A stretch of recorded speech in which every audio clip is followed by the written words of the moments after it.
So, Philip, we're here in your gallery that you started 44 years ago in July on this site. I believe most people in the industry would regard you as the most successful art dealer in Australia.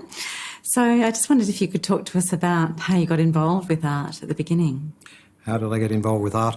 Well, I was always interested in paintings. I bought pictures as a kid. I'd go into galleries, whatever galleries there were in Brisbane, Morton Gallery and the Johnston Gallery and the Grand Central Gallery, and I'd put paintings on lay-by. I never wanted to be an artist. I wasn't particularly interested in being a painter, but I thought the ethos of an art gallery was pretty special. I don't know what I liked about it. In the case of the Morton Gallery, which is long gone, was in the basement of the AMP building, the old AMP building, on the corner of Queen and some other street.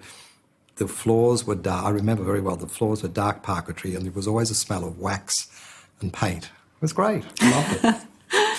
So what was it in the art that you think spoke to you? What made you interested in it? What made you want to spend your money on it? Who knows? I mean, you never know. Jobs, well, not jobs, careers, vocations really, who knows where they come from? Why do people decide to be a priest or why do people decide to be an artist? I've no idea. I mean, I didn't intend to be an art dealer. I intended to be a lawyer. I did law, studied law at Queensland University, but I didn't intend to be a lawyer either. What I decided that I wanted to do, and a law degree seemed to be the most general. It was an arts law, not fine arts. There was no such thing then, but just general arts, language and history and new government and things like that. I thought it was a good education, a good general education. I want to be High Commissioner in England. So what about at home? Were there paintings at home? Yes, a few, not very much, mostly what people owned in those days, watercolours. My parents had friends who were artists, amateur artists really, not professional artists. And they were around. I don't know. I'm the only one in my family that is in the business, obviously. Well, not it's in the business or even particularly interested. None of my siblings collect pictures, except what I give them. It'd be quite nice actually to be on your Christmas list. But anyway.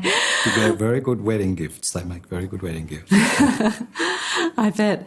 And so you were studying law, but how did you come to be working in the art business? As I said, I was buying pictures on lay-by, and there was one particular gallery, long since gone, the Grand Central Gallery, and the man who ran that, a fellow called Keith Moore, said to me one day, "Oh, you're always in here paying off your paintings. I like to go to the races on a Saturday. Why don't you come in and work here on a Saturday morning? I won't pay you. I'll just take it off what I would pay you. I'll take off your bill." So that's how it started. I started working in there on a Saturday, and then gradually, and in university holidays, I worked there for the whole university holidays, and it became really interesting to me. And eventually, I worked for him full time and did university studies part time in night time and part time, and then I dropped that. I never finished the law part of the degree.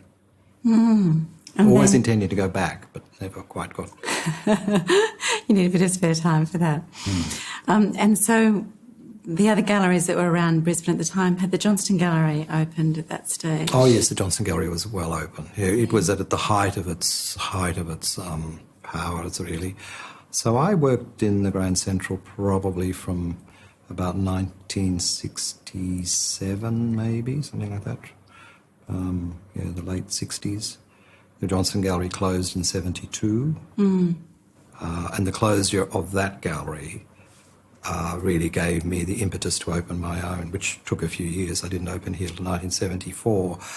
But those artists who Brian had represented were now without representation and were starting to look around for galleries.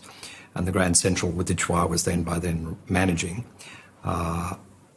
was not really considered to be the right environment for most of the artists. But though somebody like Robert Dickerson, I did show him at the Grand Central after the Johnston Gallery closed, but before I opened myself. Lawrence Dawes I used to go and visit. Blackman I would go and visit.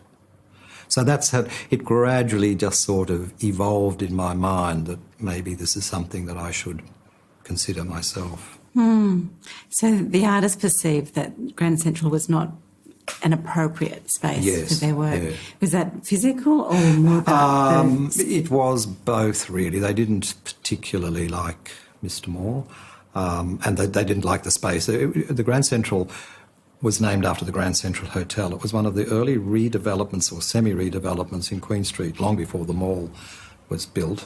It was an old pub called the Grand Central Hotel. It was redeveloped into a very swish arcade of shops.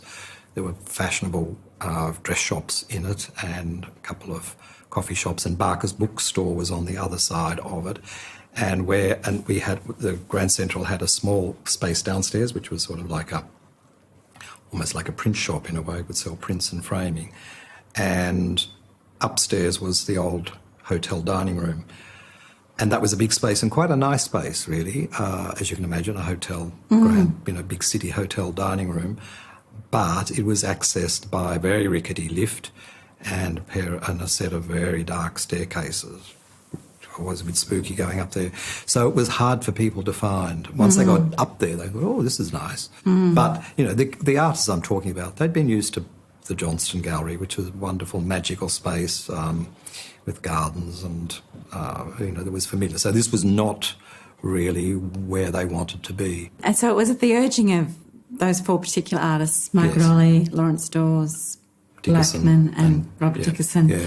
that you began to think about opening the space. Exactly, yes. And also, Mr. Moore had said, I'll make you a partner, or, you can have a percentage of this business. And I was really running it. I'd opened a gallery for him on the Gold Coast as well, Sundial, in the Sundial Shopping Centre, the ill-fated Sundial Shopping Centre, which was a catastrophe. So we closed that down after a couple of years, and I returned to Brisbane and started to run the Brisbane Gallery full-time. But then I realised, that it probably wasn't going to happen and I should go out on my own. And location is obviously really important. At that stage, a lot of the galleries were, or the few galleries that existed, were in the city. Yes. The Johnstons had branched out and gone to Bowen Hills. Yes. And then obviously you chose this site in probably what was the wilds of the valley. Oh, yes. This site in the 70s was very, very down market. It was what I could afford. I couldn't afford to buy a building. I rented the space here. But I had been looking around to buy something. I didn't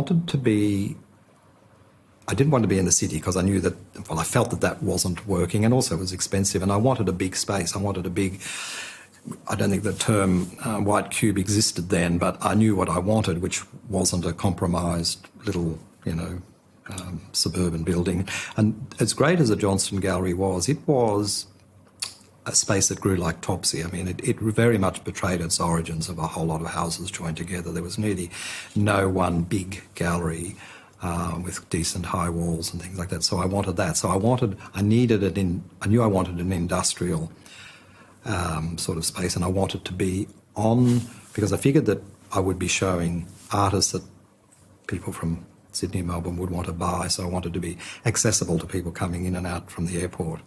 So the valley was, it was affordable, and it was close to the city in case city businessmen wanted to come down on in their lunch hours. And it was pretty seedy. It was very seedy. The building that we're in now was an old tile warehouse, and the building outside was partially tiled, and in the basement downstairs where my stockroom is now was where they stored the tiles and things. It was very, very, very run down, to the extent that this is Arthur Street. 2 streets up is New Farm, 2 streets away up Brunswick Street. But in the original advertising and the address for this building was Philip Bacon Galleries, 2 Arthur Street, New Farm, which was a bit of a fib, but, you couldn't put Fortitude Valley because that was just brothels and breweries. But later on, of course, Fortitude Valley became very fashionable, so now it's correctly named 2 Arthur Street, Fortitude Valley. And the perception has always been that a lot of these artists that had shown with the Johnstons were instantly part of your stable. Yes. Obviously that 4 who were behind you, really kind of leaning on you to open a gallery, yes, were part of it. But which are the other artists that you opened with? They were mostly the Johnston Gallery artists, mostly because the Johnston Gallery represented all the great artists, or at least the artists that I was interested in. I was never particularly interested in abstract art. I liked figurative paintings myself. So yeah, there was a feeling always that, in a way, that the Johnston Gallery ethos continued with me, and it's probably true, and it's due to Magra Dali particularly, who was very, very vehement in her support for me right from the start, and insisted that artists who were maybe a bit reluctant, because when the Johnston Gallery closed, Victor Mace had been working for the Johnstons. He took a long extended holiday, and then he came back and opened a gallery of his own a couple of years later. And I think a few of the artists that the Johnston had shown toyed with the idea of going with Victor, but Magra Dali soon convinced them not. I'm thinking particularly of Ray Crook, because Ray wrote me a letter to say, thank you for your interest in me, but I've decided to go with Victor. And then 2 weeks later, he wrote again and said, I've reconsidered. But I knew he'd been in Sydney, so I think she worked her magic.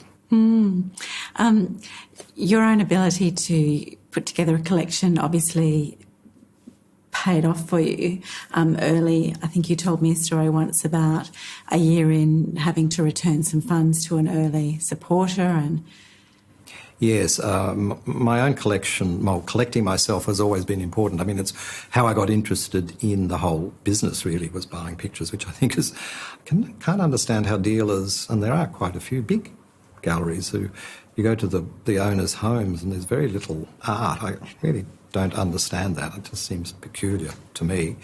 But anyway, I always bought paintings.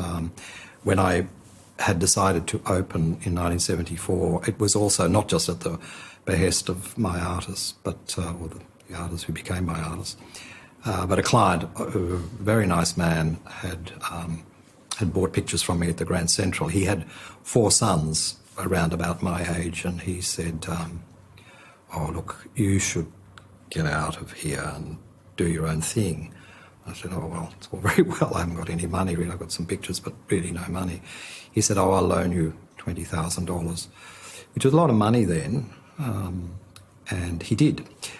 And that's what really funded the renovations that I had to do here, and encouraged me and made me bold enough to do that and start looking for space and things like that. But anyway, in the meantime, there was the inevitable economic downturn. 1974 was a really dodgy time.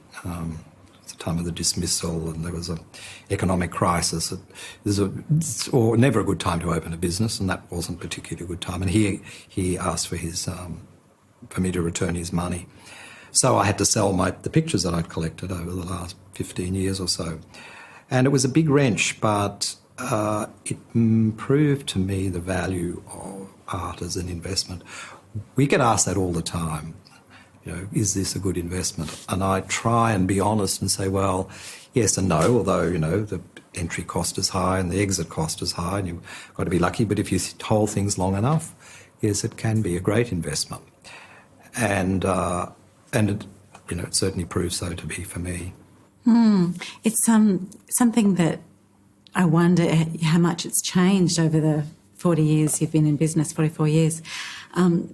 The art market, to my mind, seems to be a little more fashion-driven than it was 20 years ago, for example. Is that your perception? The art market now, I think, is entirely different. I mean, it's it's an asset category now, whereas before it wasn't. It was discretionary expenditure by people who really loved paintings, but they weren't sure why. Artists' attitudes are different too. I mean, back then, if an artist, if you sold a picture for an artist, they were delighted. You'd ring them up and tell them, and they were thrilled. And but now, if you have an exhibition, I believe, I don't show them, for young emerging artists, if you don't have a complete sellout on the front page of the Spectrum in Sydney, you're considered a failure as a dealer and as a painter. It is an entirely different feeling now, and it's certainly true of the art market. I mean, for years there's been newspaper articles called The Market or The Art Market. It never happened. There used to be things called art reviews once. Yes, remember. Back in the day, when actually critics would come and look at exhibitions and critique them. Now, journalists come and look for the most expensive picture and say, X number of millions of dollars sold in one night. Looking for a headline. What about clients? I think there are more and more private collections now. They're so much bigger than they were. How's the client base changed, and what are the clients looking for these days in artists and galleries? The serious ones are always the same. They are interested in putting together a collection that interests them of a particular area, or they want to buy and collect in depth across a period, or they want to collect artists from every epoch. It just varies. And then there are people who buy pictures which are entirely different to collectors.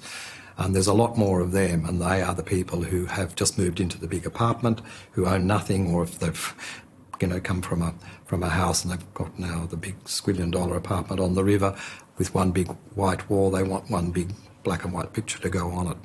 Those people have always been around, but there are more of them now. But they're not collectors, they're buyers, and they can go anywhere. They come here sometimes. But if I hear if people say, now what's this going to be worth? What sort of investment is this? What's this going to be worth in 5 years? I say, I really tend to be negative about it. I explain the difficulties. I say, art does go up, but it also goes down. It's a market. Depends when you buy and when you sell. What is the role of a commercial gallery in guiding people who are wanting to put together a private collection? Do you give them advice about what the best things to have in that collection and why? The role of the dealer in putting together a collection is really very, very important, and always has been. It's good, I think, for a dealer, though, to not want to own the collections that they put together for their clients. It's a very the clients like to believe, and why not? It's their money. That I do have a good eye. I think I don't care that they don't say, Phillips help me. You just have to go into somebody's house and you can say, look around and you think, this is a Rudy Coleman house, or a Ray Hughes house, or a Johnston house, or hopefully a Bacon house. And that's kind of nice to go and visit your children. What makes you proud, I suppose, having been in this business for 44 years? What are your, the achievements? I guess what we were just talking about, which is the collections that I've been able to put together, the great paintings that I've handled, and to an extent the homes where they've gone. I get a big buzz out of going to a museum and seeing a picture that I've either given to them, which is one thing, or that I've sold to them or sold to a client and then convinced that client to perhaps give it to the gallery. What about mentoring? Obviously you were mentored in a way yourself by observing the example of the Johnstons, by the Grand Central Gallery's gentlemen. But you're obviously also mentored a whole new generation of gallerists around Australia. What can you convey to them? I don't actively mentor anybody. I hopefully provide by just observing me and the way we do business, what is the way that if they don't comply with that, they're out the door anyway. And also, it's a sense of politeness. I mean, I'm always delighted when people walk in. They might know nothing. We know that they'll never buy anything, but they've made the effort. You know, it's not easy to get to the valley and to park, particularly these days, and to actually want to come and look at pictures. I mean, that's what we're here for. I always remember that there's an episode of Absolutely Fabulous where whatever her name was, Edwina, I think, Edina, has gone to a very swish gallery in Bond Street, and the woman on the desk wouldn't let her in because, you know, she looked bizarre and weird. And finally the owner caught a glimpse of her out through his office and came out and welcomed her because he knew that she was a potentially big buyer. And as she walked past the very swish young lady who was guarding the door, she turned to her and she said, "It's only a shop, you know." So I always tell that story ad nauseum, probably, to new staff, because we are in the service industry, you know, where it's not a museum, although museums are now being welcoming too. You know, we are a commercial gallery, and we're here to show pictures and sell them on behalf of our artists to our clients. I always think about the fact some of the other very successful dealers from Brisbane, like Ray Hughes, moved to Sydney at some point. Why haven't you? Why have you stayed with Brisbane? Why have I stayed in Brisbane? Why not? is the easy answer. I mean, I've been asked that question for every year that I've been here, particularly by my friends and clients in Sydney. Brisbane, I made my home. Also, Brisbane was easy. There was no competition, still isn't. Probably if I was to set up business elsewhere, it would have been Sydney. But I already represented, all the artists that I represented, rather, in Brisbane already had representation in Sydney. So I used to think about it. I used to think, well, who would I have to destroy the relationship of to represent him and him and him and him? It was a big list. It was a pretty daunting idea. And business here was really pretty good right from the start. And I also kind of love the idea that people walk into this very beautiful gallery. I mean, I think it's a really beautiful, beautiful space now, thanks to Cox Rayner's renovation. And people say, "Oh, I've heard about you, but this is amazing, and it's Brisbane." I hate that rising inflection, Brisbane, question mark, question mark. So I'm determined to prove, not just in my art dealing business, but in my other interests, which are, you know, philanthropic and to do with the arts, performing and visual, that Brisbane rates and deserves a proper respect. One of the other things about the longevity of your business is some of the artists that you began with have, you know, begun to age. We've lost some of them. Managing an artist's estate is also another part of the business that I think people don't really know very much about. Just wondered if you could talk to us about what's required and the strategy behind looking after an artist once they themselves have gone. There's no one size fits all. Every artist is different in their life and they're different in their death. But the problems are very similar. And it's my wish that their reputation, my artist's reputation, continues on after their death. And I hope to try and manage their estate so that this happens as much as I'm able to help, by having exhibitions, by placing their works in museums, by trying to encourage galleries to have survey shows. Often their reputation will look after itself to an extent, but the actual mechanics of an estate are very different, even to the extent of storing things. You know, often the widow or the family don't want to maintain the studio where everything might have been. Work might be out at different galleries, so everything has to be called back in, and then just, you know, decisions made about where physically it goes. So there's that. I mean, it's a big problem. The most celebrated example, I suppose, is the Magra Dali estate, and what it's been in the public realm is that there were two competing regional centres who wanted to recreate the studio. Obviously, in Wollumbar, the Tweed was successful. And then, as I understand it, there's sort of staged gifts of work also coming through from the estate. Is that part of keeping her reputation in the public eye, although Margaret probably needs no assistance with that? Or is it about other kind of more logistic tax and, state matters? The Magra Dali estate and the final realisation of the recreation of her house at Wollumbar, the Tweed Regional Art Gallery, I think is one of my better successes. It's something that emerged over quite a long time. While she was alive even, Susie Muddiman, the director at Wollumbar, said, "Oh, what about us?" Because we could actually extend the gallery, and we could call it the Magra Dali Gallery or something. And I said, yeah, that would be great. I think we would do that. This was then towards the end of Margaret's life. And then when she died, it just seemed to me to be logical that we would recreate. There was a lot of pressure from everybody wanting to turn Ollie's house in Paddington into a museum. It was never possible. It was never, ever going to be possible. The house was a tiny little rabbit warren. You'd have to have more guards and you'd be allowed to have people. You'd never be able to have parking. There were just so many issues about it. So that was never a possibility. But I was familiar with the Morandi studio and the Bacon studio in Dublin, and I thought this could be quite interesting to do this. So that's what we decided to do. And Susie Muddiman and Wollumbar Gallery embraced it.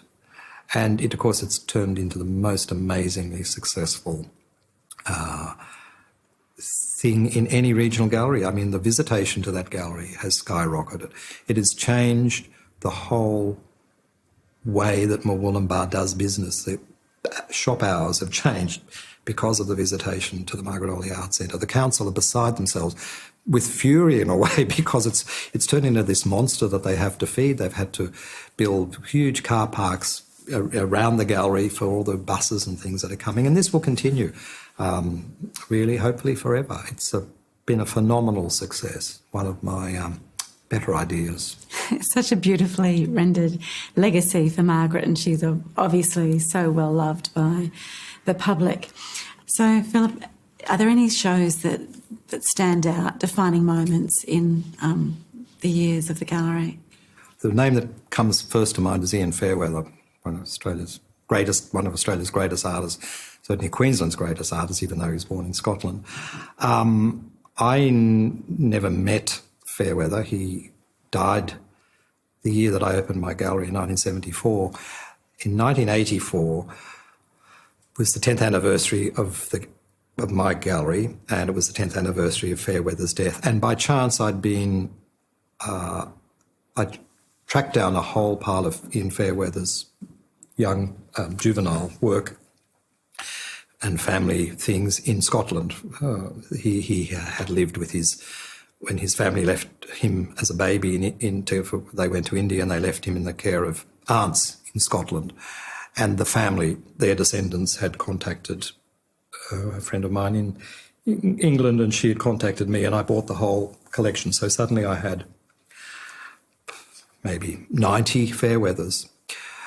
And they were early works, but not really particularly typical. So I thought, this is interesting. This was definitely a show. So then I started collecting Fairweathers myself. I contacted people who I knew might be interested in at least exhibiting them with me, if not selling. And a lot of people wanted to sell works. James Fairfax, the late great collector James Fairfax, who was a friend, owned about 16 Fairweathers, which he'd bought from the Macquarie galleries over the years. He said, I think it's time to let a few go. So he gave me 4 pictures to sell, and Murray Bale had just written the book on Fairweather, and he was sort of helped me curate it and find works. So I did the first of my really great catalogues that I'm proud of, with tipped-in plates and in a limited edition. And it was a huge exhibition and a huge success. I repriced Fairweather. The Macquarie Gallery had closed down then, and there was no active representation for Fairweather. So I kind of took on that mantle. I mean, he was dead. There was no work apart from the family things that I had. So that was a defining moment for this gallery, I think, because we had a lot of national press about it. It was the first time that I heard a chorus of, but why in Brisbane? With the rising inflection again that I hate so much. So, yeah, I'm kind of Ian Fairweather's dealer by default. I remember when you had your 40th anniversary of the gallery 4 years ago, you were already planning the 50th. Obviously, you still have a great appetite for this business. But that's not the model we've often seen. Often you see gallerists retiring exhausted or unwell or really have just had enough. What's the secret? I don't know what else I would do. I've just come back from a 5.5-week holiday, and I found myself after third week drumming my fingers on the very expensive coffee table that I was at in some exotic location, thinking, I wonder. And the gallery was closed. I mean, January is we closed down, so there was nothing particularly calling me back. I mean, so I guess I'm just devoted to my life as an art dealer, and I can't imagine what else I would do. I keep thinking, oh, look, I should retire, but I want to keep having great exhibitions, doing beautiful catalogues. I think I'm the only gallery now, practically the only, I think I'm the only gallery probably, that still does big shows with big catalogues, which are very expensive, which we pay for, instead of the terrible, you're lucky if you get a little card saying, please come to so-and-so's opening, or the email. And we do a huge amount of business on the internet. But I still think to physically have something in your hand like a catalogue is terribly important, and I want to see that continue. And I think as long as I'm able to continue to finance these things and my business continues to do well, why not? Well, thank you so much, Philip, for sharing that with us, and in a beautiful gallery full of lots of other small jewels from the last 44 years. Thank you. It's been a pleasure.